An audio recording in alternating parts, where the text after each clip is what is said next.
आज का हमारा टॉपिक दिल्ली सल्तनत के अंतर्गत यह है हमारा गुलाम वंश। देखिए, गुलाम वंश को हम पहले तो कंसेप्ट बेस पर डिस्कस करेंगे, उसके बाद फिर एमसीक्यू विद एक्सप्लेनेशन देखेंगे जो है। तो देखिए, अगर हम गुलाम वंश की बात करते हैं दिल्ली सल्तनत में, गुलाम वंश में देखिए जो शासक आए हैं, देखिए मतलब जो है उसमें 10-11 शासक आए हैं। देखिए इसमें शासक सबसे पहले तो कुतुबुद्दीन ऐबक की बात करते हैं, आराम शाह, इल्तुतमिश, रजिया और बहराम शाह, अलाउद्दीन मसूद शाह, नसरुद्दीन शाह, बलबन, कैकुबा। यानी ये कुल मतलब जो है एक तरह से मतलब जो है ये 15 मतलब जो है एक तरह से मतलब जो है 9 शासक हुए हैं। अब देखिए गुलाम वंश की अगर बात करते, गुलाम वंश का जो टाइम रहा वो जो है वो 1206 से 1290 तक रहा है। अब मोहम्मद गोरी के आक्रमण के फलस्वरूप भारत में पंजाब से लेकर बंगाल तक तुर्क राज्य के गठन का मार्ग प्रशस्त हुआ। चूंकि इस नए राज्य की राजधानी दिल्ली थी, अतः इसे दिल्ली सल्तनत भी कहा जाता है। दिल्ली के सुल्तानों में आरंभिक शासक मामूलिक थे। अब मामूलिक मतलब समझिए है गुलाम थे, यानी वे गुलाम सुल्तान भी कहे जाते थे, क्योंकि उनसे कुछ तो गुलाम थे और कुछ गुलामों के पुत्र थे जो सुल्तान बन गए थे। अब देखिए इसके अंतर्गत हम कुतुबुद्दीन ऐबक की बात करते हैं। देखिए यह कुतुबुद्दीन ऐबक,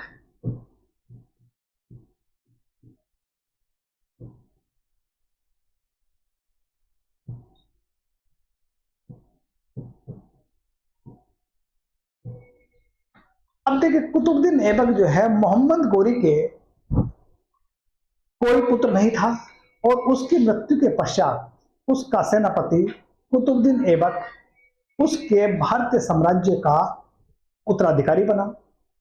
त्राइन के युद्ध में या त्राइन के युद्ध के उपरांत कुतुबुद्दीन ऐबक ने भारत में तुर्की सल्तनत के विस्तार में महत्वपूर्ण भूमिका अदा की थी।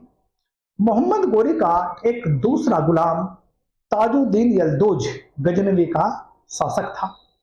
उसने कुतुबुद्दीन ऐबक के राज्य को अपने राज्य में मिला लेना चाहा, पर उसको इसमें सफलता नहीं मिली। अब कुतुबुद्दीन ऐबक बहुत ही उदार शासक था। उसकी उदारता का जो कारण ही उसे लाख बख्श, यानी लाख बख्श का मतलब समझिए लाखों का दान करने वाला जो है कहा जाता था। सन 1210 में चोगन या पोलो खेलते हुए समय घोड़े से गिरकर उसकी मृत्यु होगी, कुतुबुद्दीन ऐबक की है। अब कुतुबुद्दीन ऐबक की मृत्यु के बाद यानी कि जो है उसका पुत्र जो है अमीरों ने उसके पुत्र जो है आराम शाह को गद्दी पर बैठाया। यह निर्बल मतलब जो है एक अयोग्य शासक था। जल्द ही ऐबक का दामाद इल्तुतमिश आराम शाह को पराजित करके उसे पद मुक्त कर दिया गया और खुद ही शासक बन बैठा। वो कौन था? इल्तुतमिश। और इल्तुतमिश ही भारत में तुर्क साम्राज्य का वास्तविक संगठनकर्ता माना जाता है, यानी दिल्ली सल्तनत का वास्तविक संस्थापक इल्तुतमिश को ही माना जाता है। वह इल्बरी तुर्क था। अब देखिए उसी के शासनकाल में मंगोलों का खतरा पश्चिमोत्तर भारत पर मंडराने लगा था। चंगेज खां के नेतृत्व में मंगोल शासक एशिया की सबसे बड़ी राजनीतिक और सैनिक शक्ति के रूप में उभरे थे। मंगोलों ने सिंध और पश्चिमी पंजाब को लूटा, लेकिन भीषण गर्मी की वजह से वो भारत में आगे नहीं बढ़ सके। सल्तनत के कई भाग अपने को स्वतंत्र घोषित कर चुके थे, पर इल्तुतमिश ने साहस के साथ परिस्थितियों का सामना किया और उसने अपने प्रतिद्वंदियों को या प्रतिद्वंदियों के मंसूबे को नाकाम कर दिया। 1229 में इल्तुतमिश को बगदाद के खलीफा का अधिकार पत्र मिला। इसमें उसकी सत्ता को नए बल मिला और उसे मुस्लिम संसार में एक दर्जा मिल गया। यानी 1234 में इल्तुतमिश ने मालवा राज्य पर आक्रमण करके भिलसा दुर्ग पर अधिकार कर लिया। इसके बाद उसने उज्जैन पर चढ़ाई की और उसे लूटा। विख्यात विक्रमादित्य की मूर्ति दिल्ली लाई गई। उसने अंतिम अभियान, ये इल्तुतमिश का जो अंतिम अभियान जो था वो बनियान का विरुद्ध था, लेकिन रास्ते में उसे ऐसे भयंकर रोग हुआ कि वह डोली में दिल्ली लाया गया। यह रोग घातक सिद्ध हुआ और 1236 में उसकी यानी इल्तुतमिश की मृत्यु हो गई। उसने महान सूफी संत ख्वाजा कुतुबुद्दीन बख्तियार काकी के सम्मान में 1231-32 ईस्वी में कुतुब मीनार का निर्माण पूरा कराया। उसने सुसंगठित और सुव्यवस्थित शासन प्रणाली का श्री गणेश किया। अब देखिए रजिया, नेक्स्ट आती है रजिया। रजिया जो है 1236 से 1240 तक। अपने योग्य और विलासी पुत्रों की तुलना में इल्तुतमिश ने अपनी प्रतिभा संपन्न और साहसी पुत्री रजिया को इल्तुतमिश ने स्वयं अपना उत्तराधिकारी नियुक्त किया था। अपने पिता की मृत्यु के बाद या पश्चात रजिया सिंहासन पर अधिकार करने में सफल रही। प्रारंभ में इल्तुतमिश के अमीरों ने सुल्तान की इच्छाओं और मनोनयन की उपेक्षा कर उसके सबसे बड़े जीवित पुत्र रुकनुद्दीन फिरोज को सिंहासन आरूढ़ किया, लेकिन वह अयोग्य और विलासी था। अतः उसके पद मुक्त कर रजिया को दिल्ली के सिंहासन पर बैठा दिया। वह सदैव पुरुष की वेशभूषा पहनती थी और युद्ध में स्वयं सेना का नेतृत्व करती थी। यानी इल्तुतमिश का देखिए मतलब रजिया की अगर बात करते हैं, रजिया एक साहसिक वो थी। अब देखिए मतलब जो है बहुत सारे इतिहासकारों ने इसके बारे में कहा है कि मतलब जो है अगर रजिया देखिए मतलब जो है अगर स्त्री ना होती तो आज उसकी जो गणना जो है एक महान शासकों में होती। कुलीन वर्गीय तुर्क और स्त्री होने के कारण वहां पर असंतुष्ट थे, पर उस पर अबसीनिया के अमीर याकूत खां से प्रेम करने का आरोप लगाया गया। सरहिंद के राज्यपाल अल्तुनिया के नेतृत्व में तुर्की अमीरों ने विद्रोह किया। रजिया को बंदी बना लिया गया और चतुर रजिया ने अल्तुनिया को अपने ओर से आकर्षित कर उसके विवाह कर दिया। मतलब देखिए मतलब एक तरह से देखिए यहाँ पर जो है जब सरहिंद के राज्यपाल अल्तुनिया ने मतलब जो है वहां पर जो है मतलब एक विद्रोह कर दिया, उसे विद्रोह को दबाने के लिए रजिया और याकूत के सेना लेकर जो है सरहिंद की तरफ चले गए। अब वहीं पर जो है इसको जो है अल्तुनिया ने याकूत को मार दिया और उसको बंदी बना लिया। इसने इससे विवाह करने का प्रस्ताव किया और अल्तुनिया से शादी कर ली। इसी बीच दिल्ली की गद्दी पर रजिया के भाई जो है बहराम शाह का अधिकार हो गया था। रजिया अपने पति के साथ दिल्ली की ओर बढ़ी, यद्यपि उसने बहादुरी के साथ युद्ध किया लेकिन पराजित हुई। वह दोनों भागकर एक जंगल की ओर जा रहे थे, तभी डाकुओं ने उनकी हत्या कर दी। वैसे तो कोई क्लियर नहीं है इसमें, जब युद्ध स्थल में जो है करनाल के पास हुआ था तो उस समय जो उससे जब भागे उसका क्या हुआ क्या नहीं है इसमें इतिहास मौन है। देखिए यहीं के बाद एक वैसे डिस्कस करेंगे तो बहुत सारा चल जाएगा, पूरा क्लास में चली जाएगी है। इसके बाद देखिए हम जो है बलबन युग की बात करते हैं। रजिया के बाद दिल्ली की गद्दी पर मैजुद्दीन बहराम शाह और उसके पति अलाउद्दीन मसूद आरूढ़ हुए और दोनों ही शासक अयोग्य साबित हुए। अंततः अमीरों और मालिकों ने 1246 ईस्वी में इल्तुतमिश के छोटे पुत्र नसरुद्दीन महमूद को सिंहासन पर बिठाया। इस तरह तुर्क सरदार और राजतंत्र के बीच संघर्ष चलता रहा। उधर देखिए मतलब उलुग खां नामक एक तुर्क सरदार ने अपने जो बलबन के नाम से जाना जाता था धीरे धीरे समस्त शक्ति अनौपचारिक रूप से अपने हाथ में ले ली या हथिया ली और अंत में 1265 में स्वयं सिंहासन पर बलबन बैठ गया। बलबन इल्तुतमिश के महत्वपूर्ण चेहलगानी या चालीसा तुर्क चालीसा नामक तुर्की दासों में से एक प्रसिद्ध दल का था। अनेक तुर्की सरदार बलबन के बढ़ते हुए प्रभाव से भयभीत थे। वे बलबन के विरुद्ध षड्यंत्र रचकर उसे सुल्तान के नायब पद से अपदस्थ करवा दिया। बलबन की जगह इमादुद्दीन रेहान नामक एक भारतीय मुसलमान की नियुक्ति हुई, लेकिन बलबन ने फिर अपने पद को पाने में सफल हुआ। 1265 ईस्वी में सुल्तान महमूद की मृत्यु के पश्चात बलबन स्वयं गद्दी पर काबिज हुआ। और उसके समक्ष तीन समस्याएं थी, यानी बलबन के साथ तीन समस्या थी। एक तो मंगोलों के आक्रमण से राज्य की रक्षा करना, दूसरा विद्रोह का दमन करना, तीसरा षड्यंत्रकारी और विरोधी मुसलमानियों और विद्रोही हिंदुओं को शांत करना था। बलबन को इन समस्याओं को सुलझाने में इल्तुतमिश से अधिक सफलता मिली। उत्तर में मंगोल के आक्रमण से उसने सल्तनत की रक्षा की, और वहीं पर देखिए मतलब यह है सल्तनत के अंदर और उसकी सीमा पर विद्रोह करने वाले स्थानीय शासकों में से उसने कई लड़ाइयां लड़ी। उसके सरदार और इस समय बड़े शक्तिशाली हो गए और वे सुल्तान के सम्मान में का भी ध्यान नहीं रखते थे और उसको धमकी देते रहते थे। बलबन के सामने यह बड़ी समस्या थी। धीरे धीरे किंतु दृढ़ता से बलबन ने उनका शक्तियों को नष्ट कर दिया और अंत में सुल्तान ही सबसे अधिक शक्तिशाली बन गया। उसने सेना के संगठन में तथा शासन प्रणाली में कुछ परिवर्तन किए, जिससे कुछ हद तक उसको अपनी समस्या को सुलझाने में बलबन को सफलता मिली। बलबन सुल्तान के निरंकुश शक्ति में विश्वास करता था।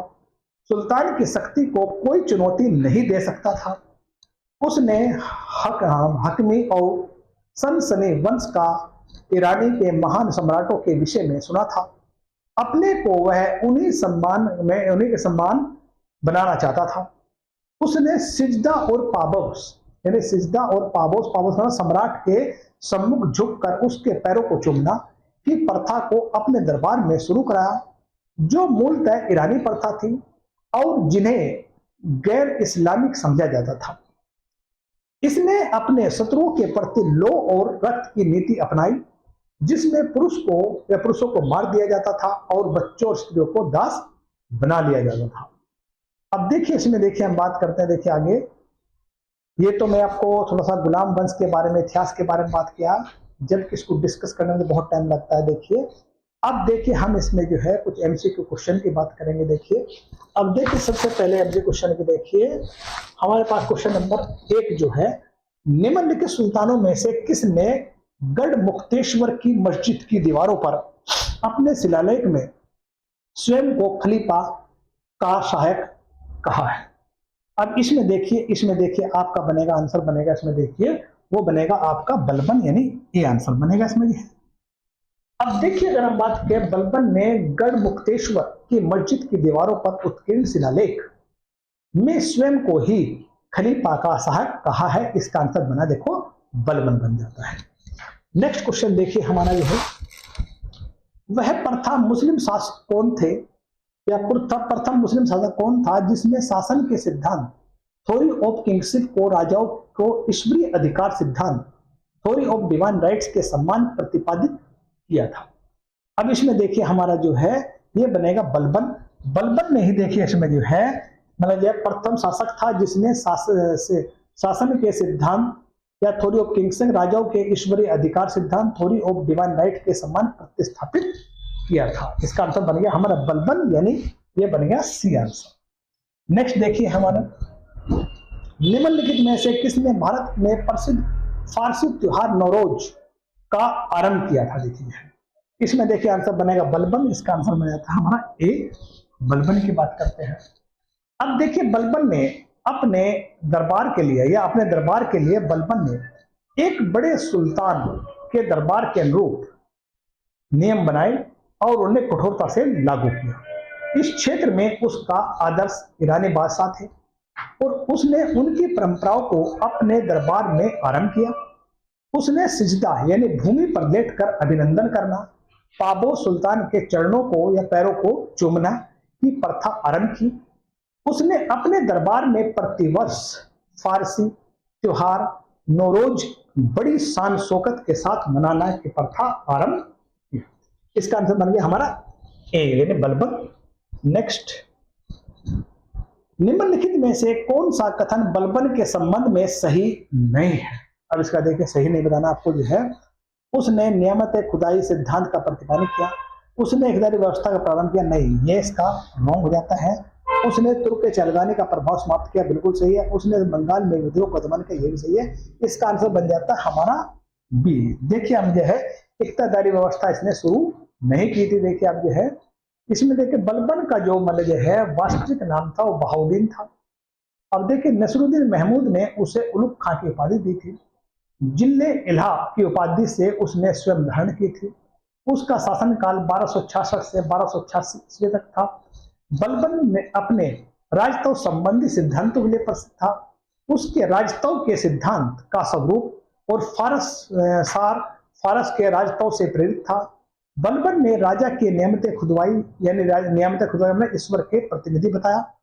सत्ता ग्रहण करने के बाद बलबन ने इल्तुतमिश द्वारा गठित तुर्कान ए चहलगानी को समाप्त कर दिया और बलबन के काल में एकमात्र विद्रोह 1269 यानी 1279 ईस्वी में बंगाल के सूबेदार तुगरिल खान ने किया था, जिसने बलबन ने इसको दबा दिया था और विद्रोहियों को मृत्युदंड दिया। इक्तादारी व्यवस्था का प्रचलन बलबन ने नहीं किया बल्कि वो इल्तुतमिश ने किया था। इसका आंसर देखिए बी आंसर हो जाता है। नेक्स्ट, इल्तुतमिश ने बिहार में अपना प्रथम सूबेदार किसे नियुक्त किया? देखिए ये था मलिक जानी यानी डी आंसर। इसका आंसर बन जाता हमारा डी आंसर। ये है इल्तुतमिश ने बिहार में या बिहार शरीफ एवं बाढ़ पर अधिकार कर राजमहल की पहाड़ियों में तेलैयागढ़ी के समीप हिमासुद्दीन एवेज को पराजित किया और एवेज ने इल्तुतमिश की अधीनता स्वीकार कर ली। इल्तुतमिश ने एवेज के स्थान पर मलिक जानी को बिहार का सूबेदार नियुक्त किया। इसका आंसर देखिए हमारा बन जाता है डी आंसर। ये इसका आता हमारा डी आंसर। नेक्स्ट, रजिया बेगम को सत्यामुक्त करने का किसका हाथ था? रजिया बेगम को पद से हटाने में किसका हाथ था? ये देखिए हमारा जो है ये तुर्कों का था, यानी इसका आंसर बन जाता है हमारा सी। अब देखिए रजिया बेगम को पदमुक्त करने का तुर्कों का हाथ था। उन्होंने भटिंडा के गवर्नर मलिक अल्तुनिया के नेतृत्व में राज्य के विरुद्ध विद्रोह कर दिया था और उस सत्ता से हटा दिया था। नेक्स्ट क्वेश्चन देखिए हमारा जो है दिल्ली के सुल्तान बलबन का पूरा नाम था। देखिए आप जो है ये देखिए ये बनेगा हमारा जो है ग्यासुद्दीन बलबन था, यानी कि इसका सी आंसर बनेगा हमारा आंसर सी। देखिए हम बात करते हैं, देखिए मतलब ये है बलबन का जो पूरा नाम था ग्यासुद्दीन बलबन था। बलबन ने 1266 से 1286 ईस्वी तक सुल्तान के रूप में सल्तनत की बागडोर संभाली। उसे उलुग खां के नाम से भी जाना जाता है। उसका वास्तविक नाम बहाउद्दीन था। इल्तुतमिश की भांति वह भी इलबरी जनजाति का तुर्क था। नेक्स्ट देखिए हमारा जो है दिल्ली के किस सुल्तान के विषय में कहा गया है कि उसने रक्त और लोक की नीति अपनाई थी? ये बलबन की बात हो रही है, यह आंसर बन गया हमारा बी। अब देखिए बलबन के विषय में कहा गया है कि देखिए उसने रक्त और लोक की नीति बनाई। बलबन का राजतव सिद्धांत दो विशेषताएं थी। प्रथम, सुल्तान का पद ईश्वर के द्वारा प्रदत्त होता है और द्वितीय, सुल्तान का निरंकुश होना आवश्यक होता है। इसी तरह सुल्तान पृथ्वी पर ईश्वर का प्रतिनिधि है और उसके स्थान पैगंबर के पश्चात है। सुल्तान को कार्य करने की प्रेरणा और शक्ति ईश्वर से प्राप्त होती है। इस कारण जन साधारण या सरदार को उसके कार्यों की आलोचना करने का कोई अधिकार नहीं। अब देखिए इसका आंसर बन गया हमारा बी। नेक्स्ट,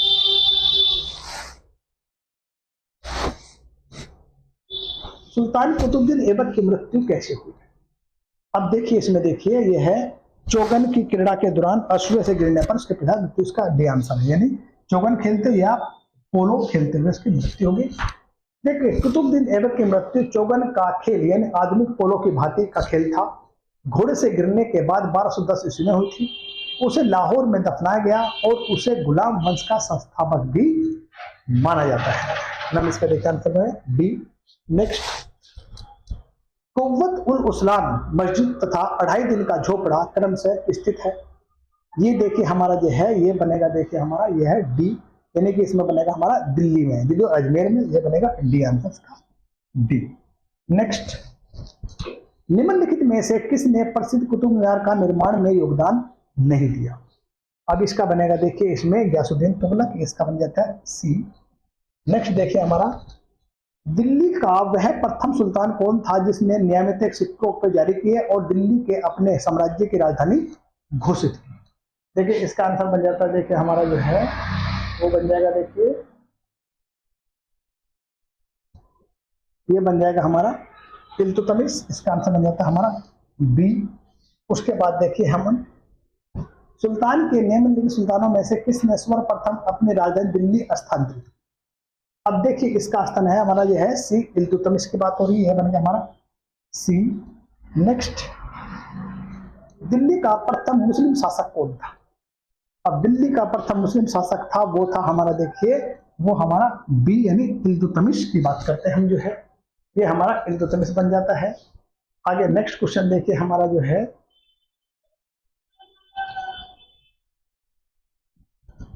मुस्लिम शासक जिसका साम्राज्य दार उल इस्लाम एक भाग माना जाता है था, देखिए आप जो है इसमें बनेगा आपका सी, इल्तुतमिश, यानी इसका बनेगा हमारा सी।